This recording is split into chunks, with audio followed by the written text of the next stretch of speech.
कक्षा 10 के भूगोल का पहला पाठ संसाधन एवं विकास से आज का टॉपिक है भूमि निम्नीकरण। भूमि निम्नीकरण का सामान्य अर्थ है कि भूमि की ऊपरी उपजाऊ परत का नष्ट हो जाना, या हम परिभाषा के रूप में कहें तो भूमि की ऊपरी परत का विभिन्न कारकों, प्राकृतिक कारकों कहेंगे यहाँ पर, प्राकृतिक कारकों जल या वर्षा द्वारा एक स्थान से दूसरे स्थान को हटाया जाना ही भूमि का निम्नीकरण या भूमि ह्रास कहलाता है। इससे भूमि कृषि के अयोग्य हो जाती है।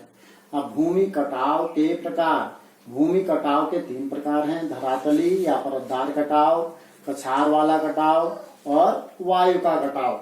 धरातली या परतदार कटाव में जब तेज मूसलाधार वर्षा होती है तो उस वर्षा के कारण धरातल की ऊपरी उत्पादक भाग या ऊपरी परत जो है बह जाती है। इसी को धरातली या परतदार कटाव कहा जाता है। दूसरा है कछार वाला कटाव। नदियां अथवा तेज जलधाराएं के द्वारा जब मिट्टी का कटाव होता है तो इसे कहते हैं कछार वाला कटाव। इसमें भूमि गहरी कट जाती है, नालियां बन जाती हैं और भूमि उबड़ खाबड़ हो जाती है।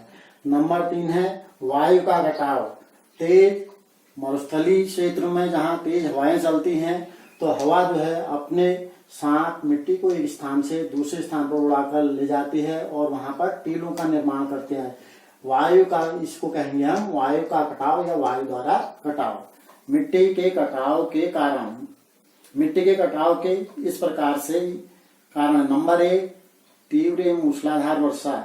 जब मूसलाधार वर्षा होती है, हम जानते हैं कि हमारे देश में वर्षा ऋतु में 3-4 महीनों में भी पूरे साल की लगभग 90% वर्षा हो जाती है। जब तेज मूसलाधार वर्षा होती है तो ये भूमि की ऊपरी परत को अपने साथ बहा ले जाती है। इस प्रकार भूमि की ऊपरी परत बह जाने से मिट्टी का कटाव होता है। नंबर 2 नदियों का तीव्र बहाव एवं बाढ़।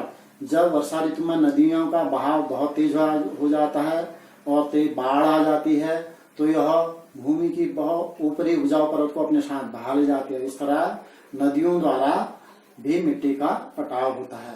वनों का विनाश। वनों के विनाश से मिट्टी के कटाव पर अत्यधिक प्रभाव पड़ता है, क्योंकि वन जो है वह तब तेज मूसलाधार वर्षा को जमीन पर गिरने से उनकी गति को कम कर देती है। वो बूंद बूंद के रूप में गिरती है, जिससे मिट्टी का कटाव बच जाता है।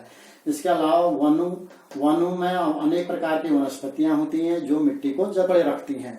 तेज हवाओं का चलना। तेज हवाएं भी जब चलती हैं तो मिट्टी को एक स्थान से उड़ाकर दूसरे स्थान पर ले जाती है। इससे भी मिट्टी एक स्थान से दूसरे स्थान को हट जाती है। अनियंत्रित चराई। जब कृषि योग्य भूमि में हम अनियंत्रित चराई, बहुत अधिक मात्रा में चराई करते हैं तो पशुओं के खुरों से वहां की मिट्टी फट जाती है और जो वर्षा और हवा द्वारा आसानी से फिर एक स्थान से दूसरे स्थान को हट जाती है। इस प्रकार भी मिट्टी का कटाव होता है। खेतों पर मेड़ों का न होना। खेतों पर मेड़ों के न होने से भी मिट्टी का अत्यधिक कटाव होता है। आसानी से वो वर्षा द्वारा या हवा द्वारा मिट्टी वहां से हट जाती है। भूमि का अत्यधिक ढालू होना।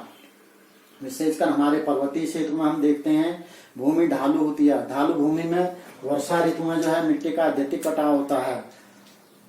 खेतों को जोत कर खुला छोड़ देना। जब हम खेतों को खुला जोत कर छोड़ देते हैं तो वह मिट्टी जो है भुरभुरी हो जाती है और बहुत हल्की हो जाती है, ढीली हो जाती है। और जब तेज हवा या वर्षा चलती है तो अपने साथ उस मिट्टी को बहाकर या उड़ा करके ले जाती है। इस प्रकार भी मिट्टी का कटाव होता है। पानी के निकास की उचित व्यवस्था न होना। अगर हमारे खेती के योग्य भूमि पर पानी के निकास की उचित व्यवस्था नहीं है तो उससे भी, और जब वर्षा ऋतु में तेज वर्षा होती है तो अपने साथ बहुत सारी मिट्टी को अपने साथ बहा ले जाती है, क्योंकि पानी के निकास की उचित व्यवस्था ही नहीं है। तो इस तरह भी मिट्टी का कटाव होता है। आप मिट्टी के या भूमि के कटाव को रोकने के उपाय। नंबर 1 वृक्षारोपण। मिट्टी के कटाव को रोकने के लिए वृक्षारोपण आवश्यक है, क्योंकि वृक्षारोपण करने से क्या होगा, मिट्टी जो वर्षा ऋतु में, एक तो मिट्टी को वृक्ष अपने जड़ों द्वारा जकड़े रहते हैं, दूसरा मूसलाधार वर्षा भी जो है मिट्टी पर तेज बौछारें नहीं होती हैं, वो उस गति को रोक देती हैं, धीमी कर देती हैं, जिससे तेज बौछार पृथ्वी पर सीधे न पड़ करके मिट्टी में और फिर बूंद बूंद के रूप में गिरती है, जिससे मिट्टी का कटाव कम होता है। नदियों पर बांध बनाना। नदियों में जब वर्षा ऋतु में बाढ़ आती है तो बांध बना करके उस बाढ़ को हम काबू कर सकते हैं और तेज प्रवाह को बांध बना करके रोक सकते हैं। इस तरह भी मिट्टी के कटाव को रोका जा सकता है।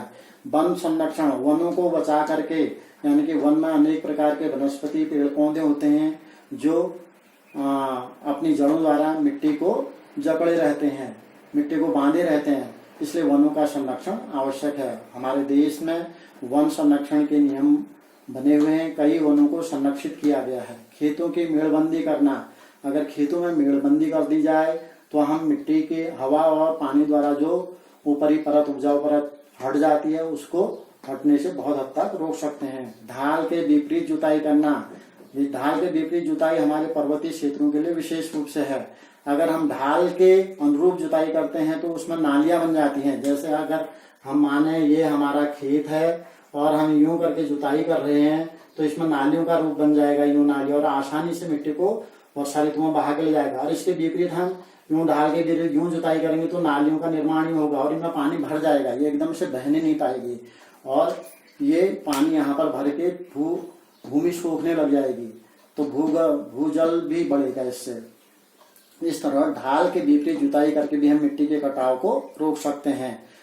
अनियंत्रित चराई पर रोक, हम जानते हैं कि जब कृषि भूमि पर अत्यधिक मात्रा में पशु चढ़ाए जाते हैं तो उनके खुरों से मिट्टी कट फट जाती है, जो वर्षा या हवा द्वारा आसानी से बह जाती है या उड़ जाती है। इस तरह भी हम मिट्टी के कटाव को रोक सकते हैं अनियंत्रित चराई पर रोक लगा करके। खेतों में हरी खाद्य फसलों को उगाना, खेतों में हरी फसलों को उगा करके, हरी खाद्य फसलों को उगा करके भी हम मिट्टी के कटाव को रोक सकते हैं। एक तो ये खाद्य फसलें भूमि की उर्वरा शक्ति को बढ़ाती हैं, दूसरा मिट्टी को जकड़े रहती हैं। जल निकास की उचित व्यवस्था, अगर हम कृषि योग्य भूमि पर जल निकास की उचित व्यवस्था करें तो बाढ़ या वर्षा में जो अतिरिक्त पानी बहता है वो नालियों से बहते हुए जाएगा, जिससे हम भूमि के कटाव को रोक सकते हैं।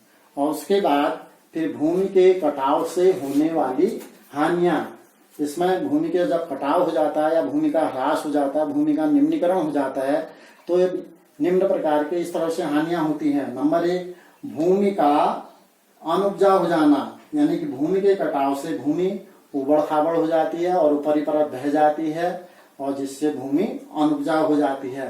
नंबर 2, बाढ़ों का प्रकोप, बाढ़ जब वनस्पति नष्ट हो जाती है तो वनस्पति जो है मिट्टी को जकड़े रहती है, वनस्पति नष्ट हो जाने से, ऊपरी उपजाऊ मिट्टी नष्ट हो जाने से नई वनस्पति उग नहीं पाती है और जिससे फिर बाढ़ों का प्रकोप बढ़ जाता है।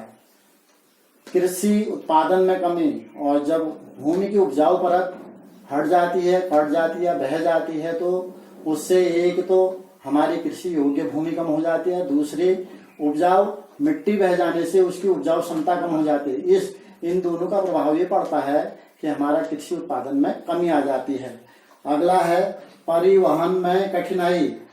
परिवहन में कठिनाई से भूमि कटाव से नदियों के तल में मिट्टी या रेत के जम जाने तथा नदियों द्वारा मार्ग परिवर्तन से भी परिवहन मार्ग में कठिनाई आने लग जाती है। सिंचाई में कठिनाई, जब तेज बहाव से पानी बहता है तो नदियों और जो नाले हैं उनकी गहराई बढ़ जाती है और गहराई बढ़ने से वो भूमि तल से बहुत नीचे चले जाते हैं, जिससे सिंचाई में कठिनाई होती है। नदियों के मार्ग में परिवर्तन, कटाव से नदियों के तल में मिट्टी या रेत जमा हो जाता है, जिससे नदियों का मार्ग परिवर्तन हो जाता है। इस तरह से मिट्टी के कटाव से अन्य और भी बहुत सी हानियां होती हैं। तो इस प्रकार इससे जो प्रश्न बनेंगे, वो पहला प्रश्न बनेगा भूमि के निम्नीकरण या ह्रास का क्या अर्थ है। फिर दूसरा, भूमि के निम्नीकरण के कारण या कारक व उनको दूर करने का उपाय लिखिए। तीसरा, भू कटाव के प्रकार लिखिए। तो इस तरह से इन प्रश्नों को हल करके ये 3 प्रश्न इस पर बनते हैं।